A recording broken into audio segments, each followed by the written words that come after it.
Hello students.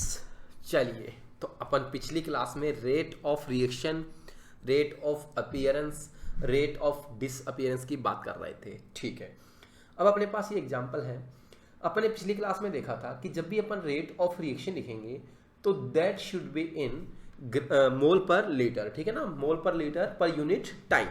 यानी कि अपने को जो रेट है वो अपने को मोलैरिटी की टर्म्स में लिखनी है, अपन ग्राम वगैरह के उसमें नहीं लिखेंगे। ठीक है, या आप मोल के टर्म्स में लिख सकते हो। ठीक है, अब अपने को यहाँ पे देखो कि rate of disappearance of H2O2 दे रखा है और आपको rate of appearance of O2 पूछा है इन ग्राम पर मिनट में। ठीक है, तो सबसे पहले तो अपन यहाँ पे रिलेशन लिखते हैं कि क्या रिलेशन होगा। तो यहाँ पे आप रिलेशन लिख सकते हो ROR is to delta of H2O2 by dt। ठीक है, डेल्टा टी। ठीक है, इसके बाद आप O2 के लिए लिखोगे तो 1 divided by 1/2 delta of O2 by delta T. यानी कि आप ये बोल सकते हो यहाँ पे कि rate of O2 that will be कितना होगा भाई, 1/2 delta of H2O2 by delta T. अब आपको ये वैल्यू गिवन है H2O2 बाई डेल्टा टी वाली, ये वैल्यू गिवन है। ये वैल्यू आपको गिवन है कितनी, 17 ग्राम पर मिनट। बट इसको बड़े ही ध्यान से देखना कि क्या ये अपन 17 ग्राम पर मिनट ये वैल्यू यहाँ पे पुट कर सकते हैं क्या। ये वैल्यू आप यहाँ पे पुट नहीं कर सकते, क्योंकि ये जो अपने रिलेशन लिखा ये वाला, ये तभी वैलिड होगा जब आप किस में लिखोगे, मोल में लिखोगे। ग्राम में ये वैलिड नहीं है। तो इसको 17 ग्राम को आप मोल में कन्वर्ट करोगे तो ये वैल्यू कितनी आएगी, तो ये वैल्यू जो आएगी वो आएगी 1/2 इंटू 17 डिवाइडेड बाई 34। तो इसको आप लिख सकते हो मोल पर मिनट, ये वैल्यू आ जाएगी। ठीक है, तो ये वैल्यू कितनी आ जाएगी, 1/4। यानी कि आप बोल सकते हो delta of O2 by delta T की जो वैल्यू आएगी वो आएगी 1/4 मोल पर मिनट, ये वैल्यू आएगी। अब इसको आपको अगेन कन्वर्ट करना है किसमें, ग्राम में। तो अब इसको आप ग्राम में कन्वर्ट कर सकते हो तो ये 1/4 मोल इंटू मोलर मास कितना O2 का 32। अब ये किस में हो जाएगा, ग्राम पर मिनट। यानी कि आप इसको बोल सकते हो 8 ग्राम पर मिनट। इतनी वैल्यू आ जाएगी delta of O2 by delta T की। ठीक है, यानी कि rate of appearance of oxygen कितना होगा, 8 ग्राम पर मिनट।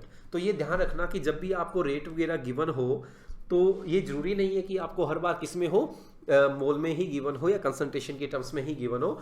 तो वो अगर ग्राम वगैरह में गिवन है तो फिर आप उसको कन्वर्ट कर लें, किसमें, आप उसको कन्वर्ट कर लें, जो भी मोल है उसका मोलर मास आपको सब्सटेंस का, रिएक्टेंट का या प्रोडक्ट का गिवन होगा। ठीक है, तो ध्यान रखना आप इसको डायरेक्ट 17 वैल्यू पुट करते हो, उसके अकॉर्डिंग अगर आपने O2 का कैलकुलेट किया तो वो अपना आंसर रॉन्ग हो जाएगा। ठीक, चलिए आगे बढ़ते हैं, अपन रेट ऑफ रिएक्शन में आगे बढ़ते हैं। तो अपन rate of reaction, rate of appearance, rate of disappearance के बारे में सब चीज़ें डिटेल में कर ली।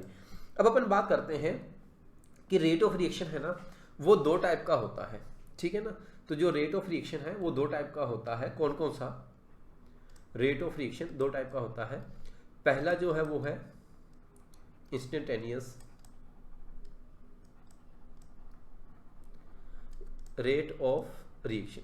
ठीक है, एक पर्टिकुलर इंस्टेंट पे रेट ऑफ रिएक्शन जो भी आएगा, इंस्टेंटेनियस रेट ऑफ रिएक्शन। ठीक, दूसरा जो है वो है average rate of reaction, average rate of reaction.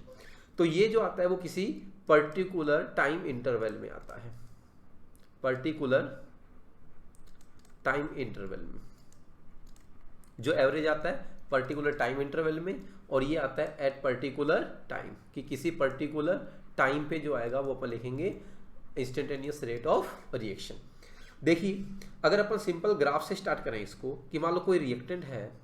ठीक है, रिएक्टेंट दिया हुआ है, ये अपने को रिएक्टेंट का कंसंट्रेशन दे दिया। ठीक है, concentration of reactant with time.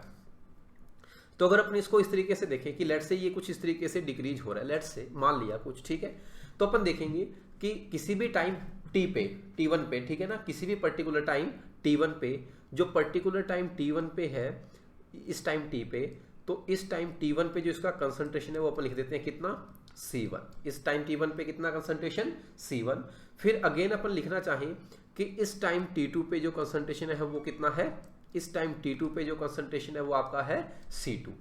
अगर अपन इस टाइम इंटरवल के लिए लिखना चाहें, इस टाइम इंटरवल के लिए लिखना चाहें T1 से T2 के लिए, ठीक है, for time interval T1 to T2, T1 से T2 के लिए जिसका रेट लिखना चाहें अपन कि rate of disappearance of reactant, ठीक है। तो रेट ऑफ डिसअपीयरेंस अगर अपन यहाँ पे लिखना चाहें तो वो क्या लिखेंगे अपन, change in concentration per unit time. तो वो अपन लिखेंगे कितना, C2 माइनस C1, ठीक है, C2 minus C1 upon T2 minus T1, ये वैल्यू आएगी।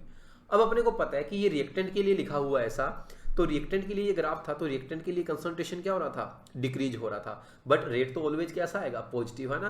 तो इसलिए इसको अपन आगे क्या लिख देते हैं, नेगेटिव साइन लिख देते हैं। बट इसका जब आप वैल्यू कैलकुलेट करोगे मैग्नीट्यूड, तो रेट ऑफ डिसअपीयरेंस जो आएगा वो कैसा आएगा, ऑटोमेटिकली पॉजिटिव ही आने वाला है, क्योंकि आपने यहाँ पे क्या लिख दिया, माइनस साइन लिख दिया, ठीक है, ओके,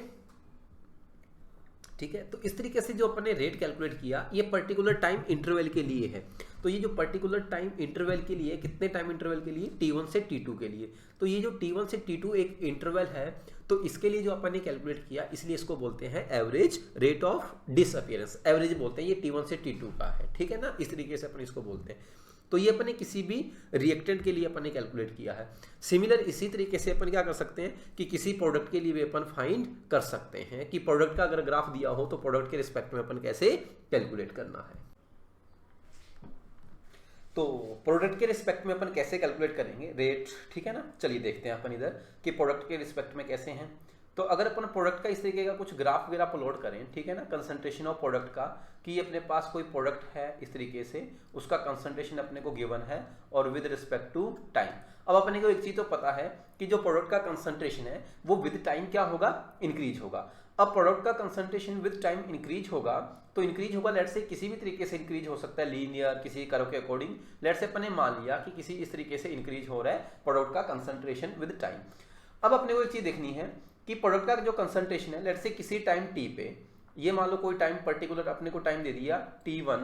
अब इस पर्टिकुलर टाइम T1 पे इसका जो कंसंट्रेशन है वो अपने को दे दिया कितना, C1, और इस particular time interval time T2 पे जो कंसंट्रेशन दे दिया वो कितना दे दिया, C2 दे दिया।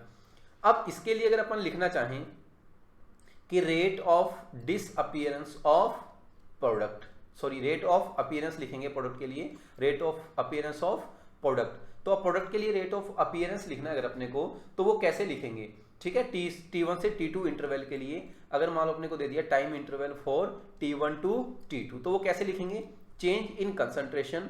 तो वो क्या होगा, C2 minus C1 upon T2 minus T1। अब जो प्रोडक्ट के रिस्पेक्ट में लिखा अपन ने, तो वो वैल्यू कैसे लिखी है, C2 माइनस C1 और अपॉन T2 माइनस T1। तो प्रोडक्ट का जो कंसंट्रेशन है वो विद टाइम क्या होता है, इंक्रीज होता है। अब प्रोडक्ट का कंसंट्रेशन विद टाइम इंक्रीज होगा, तो इसलिए अपन ने यहाँ पे कैसा साइन लिखा है, पॉजिटिव लिखा है, क्योंकि रेट ऑफ अपीयरेंस और डिसअपीयरेंस कैसा होगा, ऑलवेज कैसा होगा, ऑलवेज पॉजिटिव ही होगा। तो वहां पे रिएक्टेंट के लिए अपने डिसअपीयरेंस था इसलिए नेगेटिव लिख दिया था, बट यहाँ पे अपीयरेंस है किसके लिए, प्रोडक्ट के लिए, तो इसलिए अपने यहाँ पे क्या लिख दिया, यहाँ पे अपने लिख दिया पॉजिटिव लिख दिया, ठीक है। इसकी कुछ न्यूमेरिकल वैल्यू हो सकती है कि वो आपको दे दे टाइम T1 पे इतना है, T2 पे इतना है, कंसंट्रेशन बताओ, रेट ऑफ अपीयरेंस कितना होगा, रेट ऑफ डिसअपीयरेंस कितना होगा, इस तरीके से अपन कैलकुलेट कर सकते हैं ना।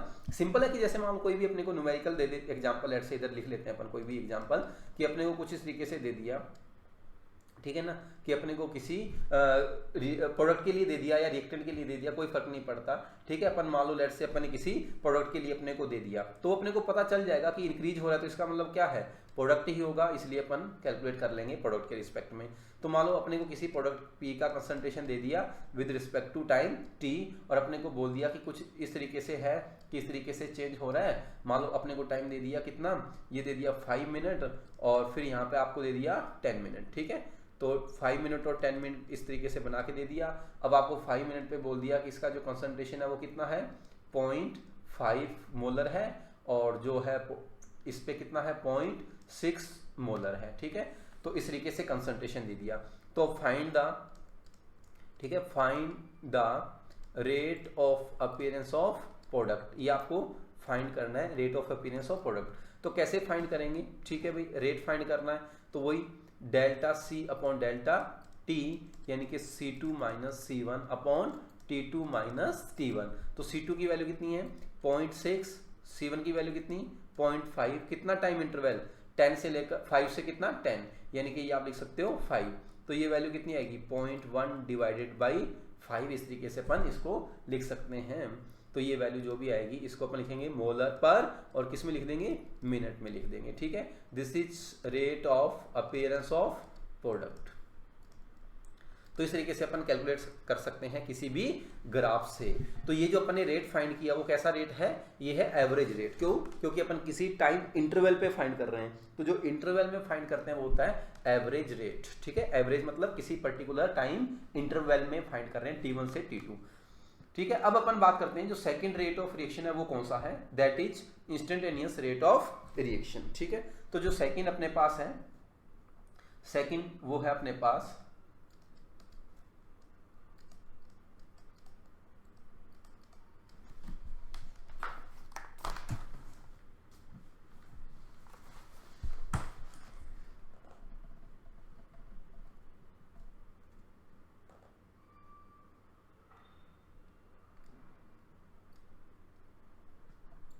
इंस्टेंटेनियस रेट ऑफ रिएक्शन, कि ये अपने को बताता है कि किसी भी पर्टिकुलर इंस्टेंट पे रेट ऑफ रिएक्शन कितना है। तो पर्टिकुलर इंस्टेंट पे बताने के लिए जैसे आपने फिजिक्स में भी किया होगा ना कि अपन वेलोसिटी बताते हैं तो एक तो एवरेज फाइंड करते हैं कि total distance upon total time बताते हैं, और एक अपन बताते हैं कि एक पर्टिकुलर इंस्टेंट पे, जैसे अपना जो व्हीकल का स्पीडोमीटर है ना, वो स्पीडोमीटर अपने को बताता है कि पर्टिकुलर इस इंस्टेंट पे रेट कितना है, तो वो अपने को बताता है कि उस इंस्टेंट पे है, उसको अपन बोलते हैं इंस्टेंटेनियस रेट ऑफ रिएक्शन, ठीक है। तो वो अपन कैसे पता करेंगे, देखिए इधर जैसे अपने को एवरेज रेट फाइंड किया था ना, तो अपने ये तो फाइंड किया था कि एवरेज रेट, ठीक है ना। तो अपने एवरेज रेट के लिए क्या किया था, एवरेज रेट के लिए अपने लिखा था कि delta C upon delta T, ये फाइंड किया था, ठीक है। या फिर आपने लिखा था C2 minus C1 upon T2 minus T1। अब इंस्टेंट वेव फाइंड करने के लिए अगर आपने क्या किया, डेल्टा T जो है वो बहुत छोटा इंटरवल ले लिया, डेल्टा C टेंड्स टू 0, तो delta C tends to 0, delta C upon delta T लिखा, तो इसको अपन कितना लिख सकते हैं dC अपॉन dt, जैसे आप लिखते हो ना डिफरेंशिएट करके dC अपॉन dt, मतलब स्मॉल चेंज के लिए अपन लिखते हैं dC अपॉन dt। ये बहुत कम यूज आएगा अपने पूरे ना चैप्टर में, तो dC अपॉन dt इस तरीके से अपन लिख सकते हैं।